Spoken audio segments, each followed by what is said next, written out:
இளைய தலைமுறையிடம் அரசியல் விழிப்புணர்வு இருக்கிறதா, இல்லையெனில் அதன் காரணம் என்ன என்பதை விழுப்புரம் பொதுமக்கள் தெரிவித்த கருத்துக்களை மக்களின் பார்வை பகுதியில் பார்க்கலாம். இளைய தலைமுறைகளுக்கு அரசியல் விழிப்புணர்வு இருக்குது. பார்த்தீங்கன்னா இன்றைக்கி புதிய புதிய அரசியல் தலைவர்கள், அதாவது இளைஞர்கள் நிறைய அந்த கவரும் வகையில் இருக்கிறதுனால விழிப்புணர்வு இளைஞர் மலையத்தில் நிறைய இருக்குது. தமிழகத்தில் இன்றைக்கு இருக்கின்ற இளைஞர்கள் மத்தியில் அரசியல் விழிப்புணர்வு அதிகமாகவே இருக்கின்றன. ஆனால் ஒரு சிலர் இந்த சினிமா மோகத்தினால் விழிப்புற்று கிடக்கிறார்கள். ஒரு சில தலைவர்கள் அர்ப்பணிப்போடு மக்களை சந்தித்து அவர்களை அரசியல்படுத்தி வருகிறார்கள். அப்படி இருந்தும் சிலர் அரசியல் விழிப்புணர்வு இல்லாமல் இருக்கிறது. இந்த சினிமா மோகத்தால் சீரழிந்து கிடைக்கிறார்கள். இன்று காலகட்டத்தில் இளைஞர்களுக்கு விழிப்புணர்வு, அரசியல் விழிப்புணர்வு இருக்குதா இல்லையா என்பது தான் கருத்து. ஆனால் இளைஞர்களிடையே இல்லை. ஏனென்றால் அரசியல் வந்தால் பணம் செலவாகும், அது மாதிரி என்ற கணக்கில் அது யாரும் ஈடுபடுறதில்லை. நாங்கள் எங்கள் வேலையை செய்துக்கிறோம், எங்கள் வேலையை போயிடுறோம். அதாவது அரசியலில் வந்தால் வேலைகள் அதிகமாகும். அதனால் எங்களுடைய வேலைகள் என்ன, டெய்லி வேலைக்கு போனோம், வீட்டுக்கு வரணும், குழந்தைகளை பார்க்கணும், இதுதான் எங்களுடைய வேலை. இதனால் இளைஞர்கள் யாரும் அவங்கவுங்க வேலையை அவங்கவுங்க பார்த்துக்கிறாங்க. அதனால் இப்போ இந்த காலகட்டத்தில் இளைஞர்கள் அரசியல் விழிப்புணர்வே கிடையாது. இதுதான் உண்மை. இப்போ இருக்கிற இளைஞர்கிட்ட 100க்கு 50% பேர்கிட்ட அரசியல் விழிப்புணர்வே இல்லை. ஏன்னா அவங்க எல்லாம் எப்படி சொல்கிறதுனா, ஒரு அரசியல் விழிப்புணர்வு இல்லாமல் புதுசாக கட்சி ஆரம்பித்தா எல்லோரும் கூடயும் போய்க்கின்னு வந்துன்னு அப்படியே சுற்றின்னு இருக்கிறாங்க. அவங்களுக்கு அரசியல் விழிப்புணர்வு வேணும். இன்றைய காலகட்டத்தில் இளைஞர்கள் மத்தியில் அரசியல் விழிப்புணர்வு இல்லை என்று தான் சொல்ல வேண்டும். காரணம், சமூக ஊடகங்களில் தற்போது இன்ஸ்டாகிராம், ஃபேஸ்புக் போன்ற சமூக வலைதளங்களில் வருவதையே அரசியல் என்று புரிந்து வைத்திருக்கிறார்கள். புத்தகத்திலிருந்து வரலாற்றை கற்று உண்மை வரலாற்றை தெரிந்து கொண்டு அதன்படி விழிப்புணர்வோடு இன்றைய இளைஞர்கள் அரசியல் விழிப்புணர்வோடு இல்லை என்பதுதான் எனது கருத்து. கட்டாயமாக இந்த தமிழகத்தில் இருக்கிற இளைஞர்களுக்கு அரசியல் விழிப்புணர்வு இருக்கிறது.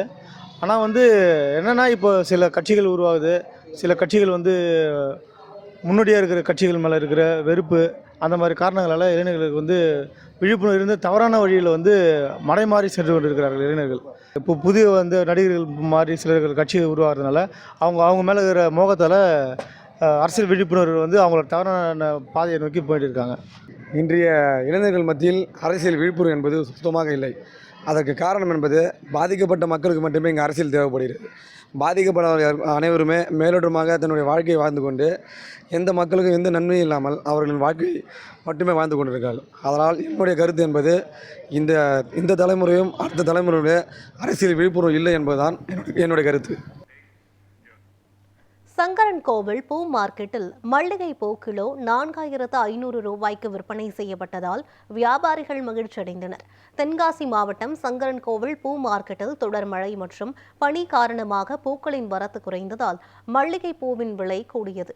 இந்த நிலையில் 1 கிலோ மல்லிகை பூவின் விலை 4500 ரூபாய்க்கும், பிச்சி பூ 1500 ரூபாய்க்கும், சம்பங்கி பூ 400 ரூபாய்க்கும், கனகாமரம் பூ 2000 ரூபாய்க்கும் விற்பனை செய்யப்பட்டது. பூக்களின் விலை உயர்வால் விவசாயிகள் மகிழ்ச்சி தெரிவித்தனர். இளைய தலைமுறையிடம் அரசியல் விழிப்புணர்வு இருக்கிறதா இல்லையா என்பது குறித்து தஞ்சாவூர் மாவட்டம் பட்டுக்கோட்டை பகுதி மக்கள் தெரிவித்த கருத்துக்களை தற்போது பார்க்கலாம். இளைய தலைமுறையினரிடம் அரசியல் விழிப்புணர்வு இருக்கின்றதா இல்லையா என்ற தலைப்பிற்கு இருக்க வேண்டும் என்று நான் கேட்டுக்கொள்கிறேன். ஏனென்றால் வாக்களிப்பது என்பது நமது கடமை.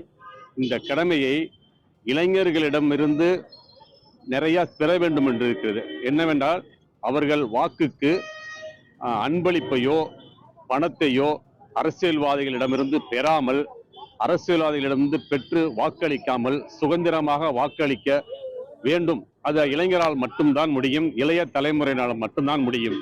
வாக்குக்கு பணம் அளிப்பதும் பணத்தை பெறுவதும் நமது ஜனநாயகத்துக்கு உகந்ததல்ல.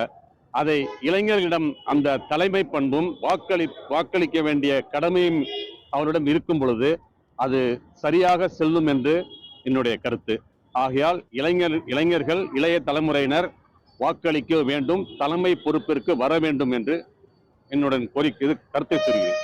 இன்றைய தலைமுறைக்கு இளைஞர்களுக்கு பார்த்தீங்க அப்படின்னா அரசியல் சார்ந்த விழிப்புணர்வு இருக்கா இல்லையா அப்படிங்கிறத பார்த்தீங்கன்னா ரெண்டுமே தான் நான் சொல்லுவேன். அவங்க வந்து பார்த்தீங்கன்னா இன்னைக்கு சோசியல் மீடியாவில் நிறைய விஷயங்களை ஷேர் பண்ணிக்கிறாங்க.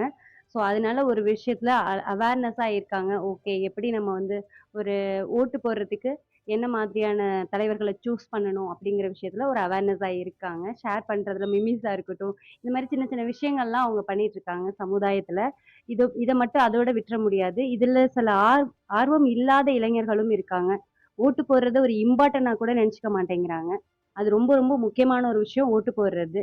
அது வந்து முக்கியத்துவம் கொடுக்க மாட்டேங்கிறாங்க. இதுக்கு காரணம் அவங்களோட வேலை பளு அப்படின்னு கூட சொல்லலாம். இப்போ வெளியூர்ல இருக்காங்க, நம்ம ஊருக்கு வந்து ஏன் ஓட்டு போடணும் அப்படிலாம் நினைச்சிட்டு இருக்காங்க. ஸோ இதுல வந்து அரசியல் ரொம்ப முக்கியம். அதுல நீங்க தான் வருங்கால தலைமுறையை வந்து நிலைநிறுத்த போறீங்க. அப்ப இளைஞர்களுக்கு அரசியல் சார்ந்த கல்வி ரொம்ப ரொம்ப முக்கியம்னு நான் சொல்லுவேன். அதை கண்டிப்பா தெரிஞ்சுக்கணும். அது மட்டும்தான் இந்த நாட்டை வந்து கரெக்டா கொண்டு போகும்னு என்னோட ஒப்பீனியன். இந்த இளைய தலைமுறைகிட்ட பார்த்தீங்கன்னா அரசியலுடைய விழிப்புணர்வு இருக்கா அப்படின்னு கேள்வி கேட்டால் அதுக்கு கண்டிப்பாக வந்து இன்னைக்கு இருக்க இளைய தலைமுறைகள்கிட்ட வந்து ரொம்ப கம்மி. ஒரு 50% தான் இருக்கும் அரசியல் விழிப்புணர்வு. இன்னைக்கு ஒரு மாநாடு, ஒரு ஆர்ப்பாட்டம் அப்படின்னா இவங்கெல்லாம் ஒரு உணர்வுபூர்வமாக அந்த ஒரு கூட்டம் வந்து போய் சேர மாட்டேங்குது. இவங்கெல்லாம் எப்படின்னா ஒரு ஜாலியான ஒரு என்டர்டெயின்மெண்ட்டுக்காக அந்த ஒரு நிகழ்ச்சிக்கு போகிறாங்க. ஒரு மாநாடாக இருக்கட்டும், ஒரு ஆர்ப்பாட்டமாக இருக்கட்டும், இதெல்லாம் வந்து அவங்க ஜாலியாக தான் போகிறாங்களே தவிர இவங்க வந்து ஒரு அரசியல் ஒரு மாற்றத்தை கொண்டு வரணும், ஒரு விழிப்புணர்வை கொண்டு வரணும் அப்படிங்கிற ஒரு நோக்கத்தின் அடிப்படையில் இவங்க இல்லை. அதனால கண்டிப்பாக வந்து இளைஞர்கள் மத்தியில் ஒரு 50% தான் இருக்குது. இன்றைய தலைமுறைக்கு அரசியல் விழிப்புணர்வு இருக்கா இல்லையா? இருக்கு அப்படின்னு தான் நான் நினைக்கிறேன். ஒரு சமுதாயமாவோ இல்லை ஒரு ஒரு கூட்டமாவோ சேர்ந்து செயல்பட்டு முடிவு எடுக்கிறது தான் அரசியல் அப்படின்னு அரசியல்.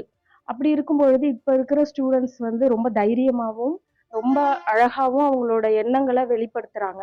இளம் தலைமுறையினருக்கு வந்து அரசியல் ஆர்வம் இருக்கான்னு கேட்டிங்கன்னா இருக்கு. ஏன்னா இளம் தலைமுறையினர் வந்து ஒரு மாற்று அரசியலை கொண்டு வரணும். இப்போ பல்வேறு நாடுகளில் நம்ம பார்த்துருப்போம், இளைஞர்கள் வந்து அரசியல் மாற்றத்தை ஏற்படுத்துனாங்க. அது போல நம்ம இந்தியாவிலையும் தமிழ்நாட்டிலையும் வந்து இளைஞர்கள் வந்து ஒரு நல்ல ஒரு அரசியல் நிர்வாகத்தை கொண்டுட்டு வரணும்னு சொல்லிட்டு அரசியல் ஆர்வமும் இருக்கு. அதே நேரத்தில் அவங்களுக்கு அரசியல் ஆர்வம் இல்லையான்னு கேட்டிங்கன்னா அதுவும் இருக்கு. அதுக்கான காரணம் வந்து என்னன்னா, தற்போது நடைபெற இந்த சில அரசியல் சூழ்நிலை, அதுக்கப்புறம் அவங்களோட மனநிலை. இப்போ இளைஞர்கள் வந்து இந்த சோசியல் மீடியா போன்றவற்றில் வந்து ரொம்ப மூழ்கி இருக்கிறது, தன்னோட சொந்த வேலைகளில் போயிட்டு கவனம் செலுத்துறது, பொது நலனில் ஈடுபடாமல் இருக்கிறதுனால அவங்க வந்து அரசியல்லையும் ஈடுபடாமல் இருக்காங்க. ஆனால் அப்படி இருக்கக்கூடாது. குடிமக்கள் அனைவரும் அரசியலில் ஈடுபடணும். ஒவ்வொருத்தர் தனி மனித வாழ்க்கையிலையும் அரசியல் கலந்துருக்கு. அதனால இளைஞர்கள் அனைவருமே அரசியல் படுத்தப்படணும்.